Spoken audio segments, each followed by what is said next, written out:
Hagas lo que hagas, no compras una casa en 2025, si estás juntando dinero para un pago inicial, detente.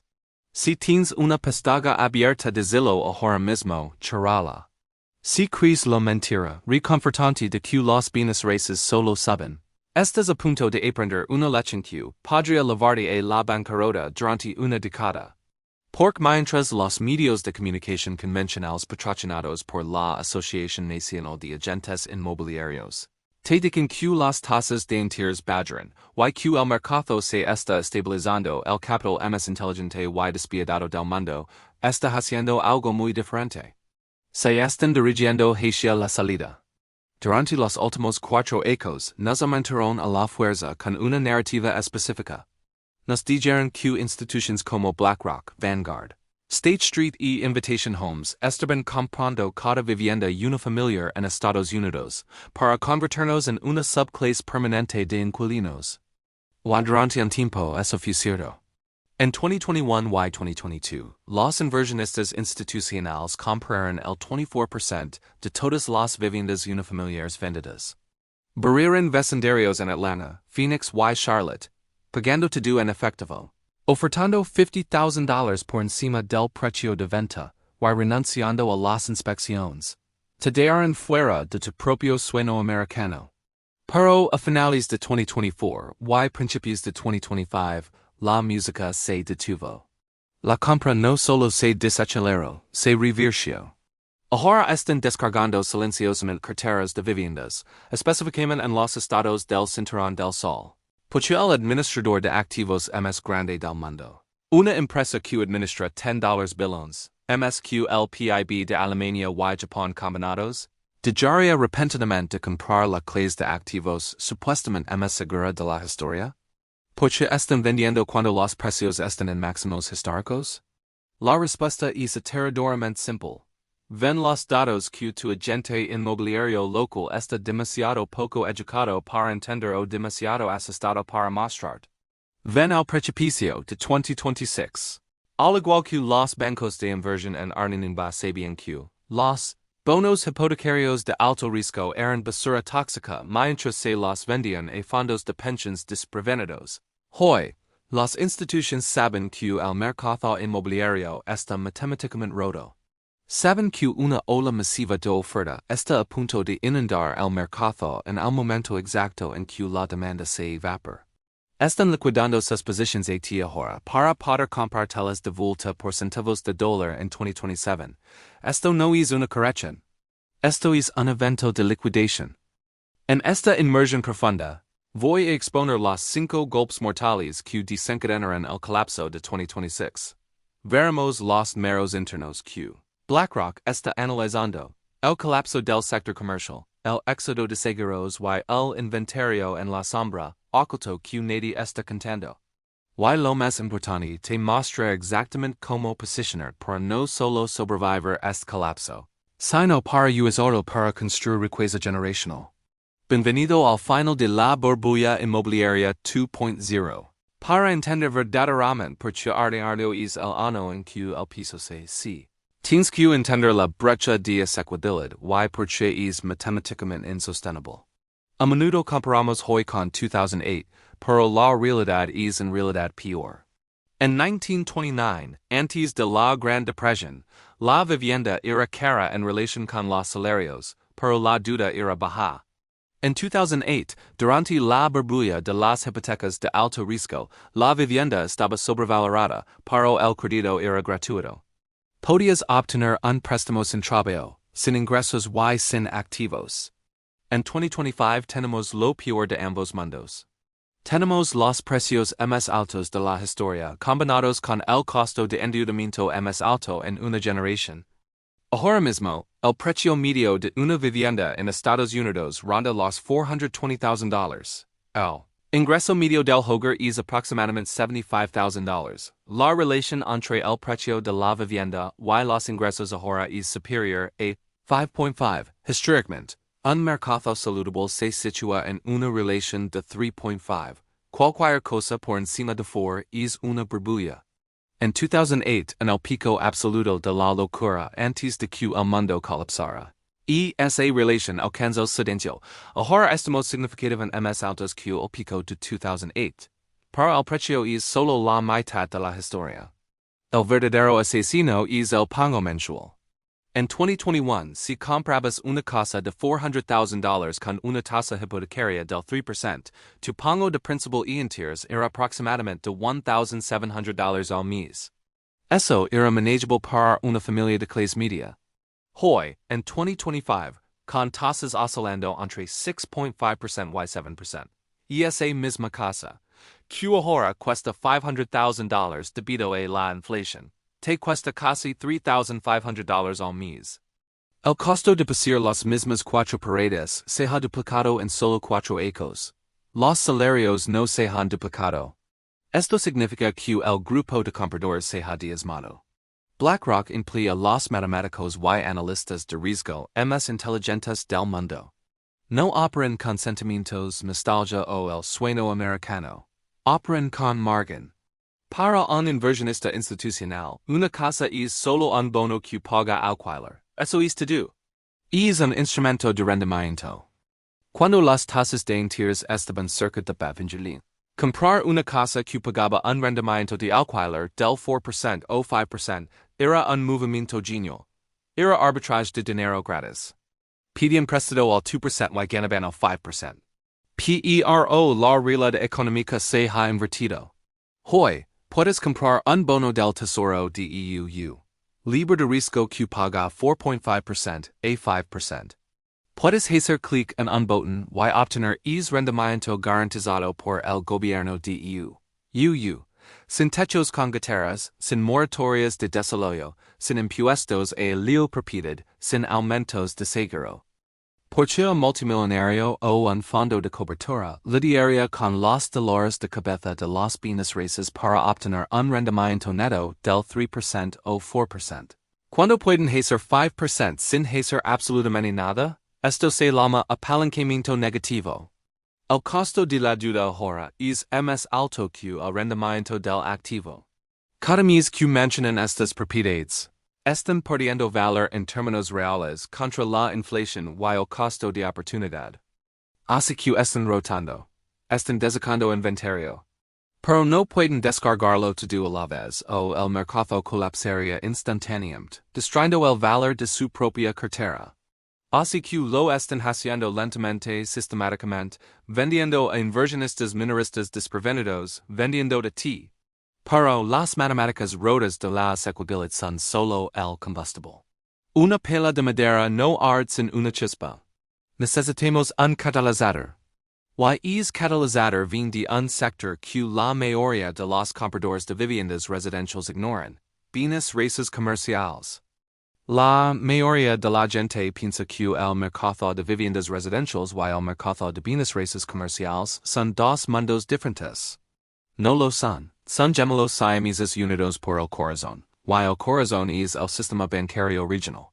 Aquí está la realidad aterradora del sector bancario en 2025. Hay aproximadamente $1.5 billones con B de deuda de bienes raíces comerciales que vence para finales de 2026. Estos préstamos se escribieron entre 2015 y 2017 cuando las tasas de interés estaban en mínimos históricos.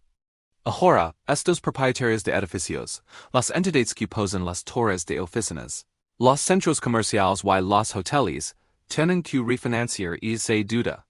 No tienen una hipoteca fija a 30 años como tú.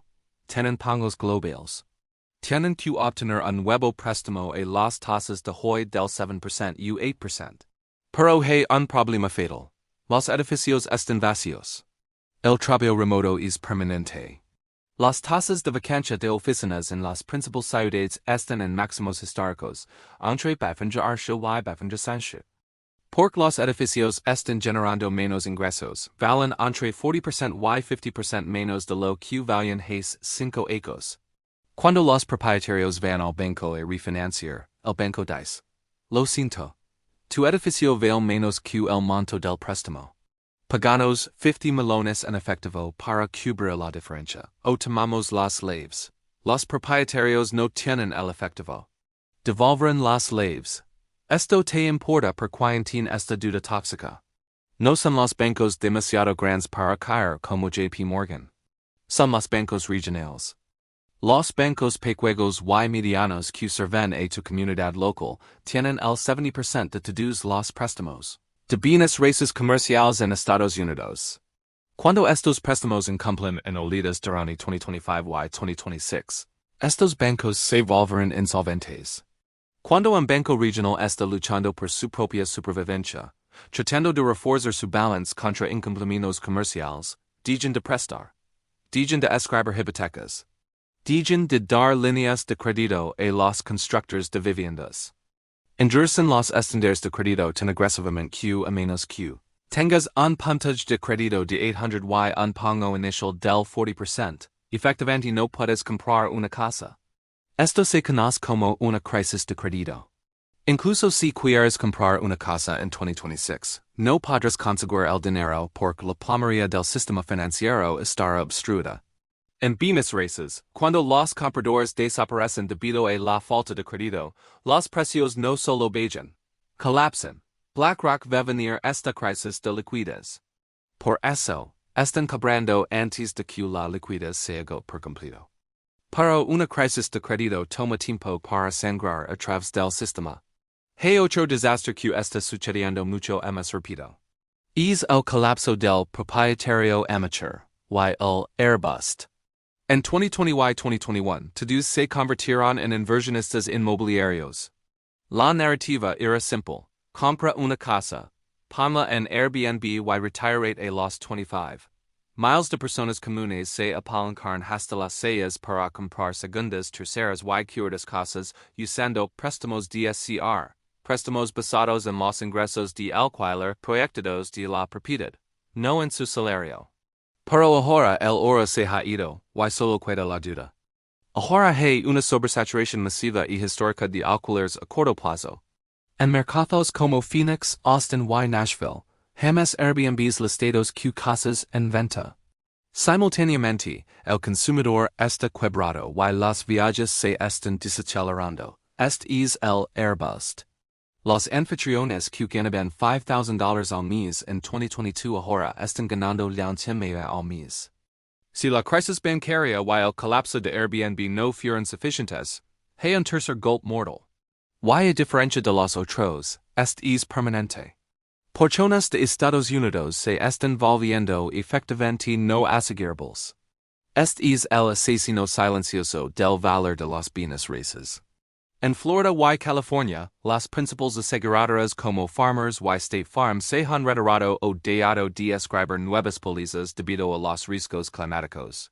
Las aseguradoras respaldadas por el Estado están abrumadas, y las primas se han triplicado. ¿Por qué esto importa para el colapso inmobiliario? Porque no puedes obtener una hipoteca sin seguro de propiedad. Es un requisito estricto del prestamista. Si no puedes obtener un seguro, o si el seguro es tan caro que te descalifica del préstamo, no puedes comprar la casa. Si no puedes comprar la casa, el valor de esa casa va cero para cualquiera que necesite un préstamo. Los únicos compradores que cuidan son compradores en efectivo. Y los compradores en efectivo, como BlackRock, no pagan valor de mercado, pagan valor en apuros. Pero, espera. Incluso BlackRock está vendiendo en estas áreas. ¿Por qué? Porque incluso ellos no quieren la responsabilidad a largo plazo. Están descargando estos activos de riesgo climático al público, antes de que el mercado de seguros falla completamente. Para arreglarlo, podremos ver códigos postales completos donde el volumen de ventas sea a cero porque ningún banco prestará ali. Si eres dueño de una casa ali, estás atrapado. No puedes vender, y los costos de mantenimiento están disparandos. Esta es la definición de una trampa de riqueza. Además, necesitamos hablar sobre la recesión de cuello blanco. Históricamente, los colapsos inmobiliarios están ligados al desempleo. Ahora mismo, el desempleo principal parece bajo, pero eso enmascara un problema más profundo. Los trabajos que se están perdiendo son roles bien pagados de 6 cifras en tecnología, finanzas y medios. Entonces, ¿cómo se desarrolla esto? Vimos la línea de tiempo del colapso. Finales de 2025, las grietas comienzan a ensancharse. Los incumplimientos de bienes raíces comerciales comienzan a ejercer noticias principales. Un banco regional importante necesitará un respaldo del gobierno. Las tasas hipotecarias no bajan significativamente porque la prima de riesgo se dispara. Los bancos se aterrizan de prestar. Principios de 2026. El Airbus alcanza la velocidad máxima. Los inversionistas amateurs se apresuran hacia las salidas. El inventario en ciudades del cinturón del sol aumenta en un 40% en un solo trimestre. Este es el momento en que la psicología del mercado se rompe. Los vecinos ven letreros de en venta en todas partes. Los compradores retroceden completamente. La recesión comienza oficialmente. Mediados a finales de 2026, llegamos al fondo de BlackRock. La venta institucional se desacelera porque descargarán sus peores activos. Ahora, se sientan en sus pilas de efectivo, esperando. Los precios de las viviendas en los mercados más sobrecalentados han bajado entre 20% y 30%. En las zonas no asegurables, los precios han bajado un 40% o simplemente son líquidos. Esta es la sangre en las calles, y esta es tocino. Sé que esto suena aterrador. Si eres dueño de una casa, probablemente estés enojado. Si estás buscando comprar, podrías estar asustado. Pero recuerda la regla del multimillonario. El caos es una escalera. El colapso del airbnb será la mayor transferencia de riqueza de nuestra generación. La riqueza no se destruye en un colapso, se transfiere. Se mueve de los impacientes a los pacientes. De los apalancados a los liquidos. De los desinformados a ti. Aquí está tu plan de batalla para estar en el lado ganador de esta transferencia. Regla número 1. Acumula efectivo. La liquidez es rey. Ahora mismo te dicen que el efectivo es basura debido a la inflación. Pero en un colapso de activos deflacionario, el efectivo es rey. Cuando los bancos dejan de prestar en 2026, la única persona que puede comprar una casa es la persona con efectivo o un pago inicial masivo. Si tienes el 20% ahorrado, intenta ligar al 30% o 40%. Elimina tu deuda. Necesitas lucir lo más seguro posible para un gerente de banco aterrizado. Pon tu dinero en bonos del tesoro a corto plazo ganando 5% mientras esperas. BlackRock está recordando efectivo ahora mismo. Tú también deberías hacerlo. Regla número 2. No atrapes un cuchillo queando. No compres solo porque los precios bajan un 10%. Eso es una trampa. Compras cuando las matemáticas tienen sentido nuevamente. Compras cuando los ingresos de alquiler de la propiedad son más altos que el costo de la hipoteca. Flujo de efectivo positivo desde el de allí. En ordinario habrá un momento en que los vendedores están tan desesperados, divorcios, pérdidas de trabajo, Airbnbs falidos, que aceptarán precios que hagan funcionar las matemáticas. Ahí es cuando edicas, no hay momento antes. Quieres comprar de un vendedor que tiene que vender, no de uno que quiere vender. Regla número 3. La geografía es destino. No compres en las zonas de trampa climática. No me importa temperado se vuelva el condominio frente al mar en Florida. Si no puedes asegurarlo, ve al cielo. Busca los mercados abiertos. Mira el medio oeste, mira los cinturones de manufactura. Busca lugares con agua fresca, producen de alimentos y sin hurricanes o riesgos masivos de incendios forestales. Busca economías diversas que no dependen únicamente del turismo o la tecnología líderes. Estos son los mercados en los que BlackRock pivotará después. Siga el dinero inteligente, no el dinero turístico. Regla número 4. Observa las instituciones. BlackRock no está dando los bienes raíces para siempre. Están cambiando de estrategia. Están pasando de comprar viviendas unifamiliares dispersas a construir comunidades de alquiler específicas. Están apostando por una sociedad de inquilinos. Cuando los ves comenzar a adquirir terrenos o constructores más pequeños nuevamente, es el fondo. Y ese es la señal de vía libre. El colapso de Airbnb creó una generación de millonarios que compraron. Cuando todos los demás decían que los bienes raíces estaban muertos. Compran cuando los titulares eran apocalípticos. El colapso de Airbnb era lo mismo. Pero tienes que sobrevivir 2025 primero. Tienes que resistir el FOMO. Tienes que ignorar al agente inmobiliario quebrado que te dice que salgas con la tasa y te cases con la casa. Esa es una receta para el divorcio de tu patrimonio neto. BlackRock no está vendiendo porque odian los bienes raíces. Están vendiendo porque aman las ganancias. Están intercambiando sus casas sobrevaloradas y de alto mantenimiento por bonos del tesoro que rinden 5% y sin riesgo. Y van a esperar a que el propietario estadounidense parpadee. Están apostando contra ti. Están apostando a que entrarás en pánico. Están apostando a que te sobreapalancarás. Están apostando a que no verás el precipicio hasta que caigas de él. Demuéstrales que están equivocados. Las señales están ahí. La venta interna está acelerándose. El muro de duda comercial se avecina. El éxodo de seguros se está extendiendo. El patrón se está repitiendo. La transferencia ya ha comenzado. La única pregunta es, ¿serás tú el que transfiera la riqueza o el que la reciba? Estar rastreando la venta interna cada semana en este canal. Rastrea los niveles de inventario, las presentaciones de ejecuciones hipotecarias y los datos de solvencia bancaria. Si quieres saber exactamente cuándo el dinero inteligente presiona el botón de comprar nuevamente, asegúrate de estar suscrito. No digas que la crisis se desperdicie. Prepárate ahora.